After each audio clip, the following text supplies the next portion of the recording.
And Shake Me Like a Monkey is such a great song. It's got that sexual energy and that lyric about "will lick you from your back to your belly." I love the feel of that, and it's just toast and jelly. Yeah, exactly. I like rhyming. Yeah, it's a great belly rhyme. jelly. It worked out really well. Smelly was an option, but I didn't get smelly in there. Yeah, well, I like belly and jelly. Yeah, belly and jelly were better. I think I may have. There may be a smelly may have been in there earlier, and I think Rob may have like nervously rubbed his head, and then I may have said, okay, well, I'll find another word besides smelly. I could just see Rob saying that. We're talking about Rob Cavallo, the producer of the record. Yeah. Rob, You're so great at writing lyrics, though, that can be very romantic, and then on the other hand, very sexual.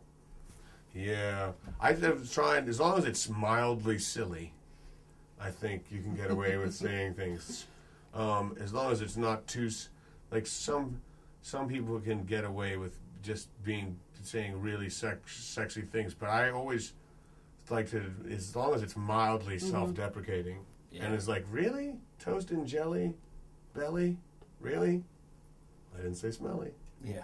I want it to be a little bit silly, I want it to be, or maybe so ridiculous. I remember one guy, this is a throwback, but I remember one guy said to me about Crash when I was doing an interview. He said, how could you say that? How can you say that in a song? Don't you feel like an idiot? I was like, I think that's because I am an idiot that I can say that. Because I hope nobody thinks I'm really too deadly serious. I mean, I hope that we're both smiling when we say that. It's heartfelt and passionate, but I hope we're both smiling.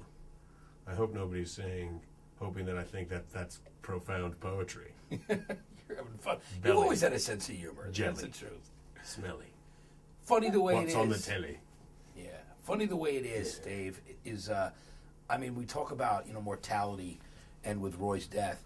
And there's a line in there about baby being born and then the soldier's last breath, and just the juxtaposition of things that go on in life, people with and people without. So let's talk about the writing of that song. Well, the first song that I wrote was "Shake Me." So the beginning of the album is kind of in order, and that beat the crap out of me. It's sort of lyrically almost the lightest song on the record in a way. "Shake Me" is, but it was definitely the one that beat the crap out of me the hardest because it was the first one. And then "Funny" was second, and it was a mild ass whipping for me to get through that. I think I write about, like, it's not a shtick, but I like to do, I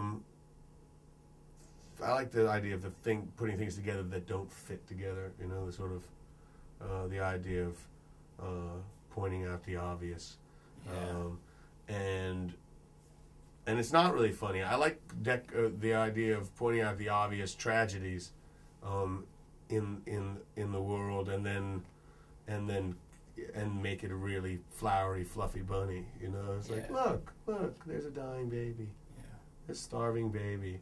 Isn't that funny? Isn't that awesome? Look, I'm eating a 16-ounce steak with potatoes and wine. I'm having dessert. It's awesome. Look at that million people over there that are starving to death. Isn't that funny? That's hysterical. That's a laugh riot. But I like pointing out those things in songs, and I like that the song is a joyful song, but not really. I like that quality to it. It's like, I love this song. Where a song can have kind of like an upbeat and like kind of a sunny feel to it, but the lyrics are saying something different, so there's a juxtaposition. Yeah, I like that sort of. I do, and it's not intended to make. It's not like I don't feel like it's a trick. I just think it's because I also don't think that serves a purpose to be, to look at a dying world or a world that's in deep trouble, or to look at sort of the situation that people are in today and say, oh, it's really bad, and then get really sad about it. Right. And then, sort of how can one be happy in a world that's so desperate? Because that's pointless. That doesn't help anybody either.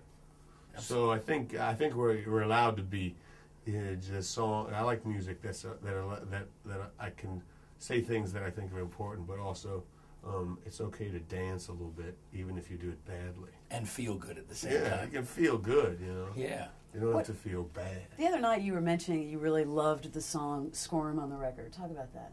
Squirm. I was watching the most. See, I could bring it up. What we do in the studio was we'd have these weird movies playing, usually with the sound off, like bizarre stuff.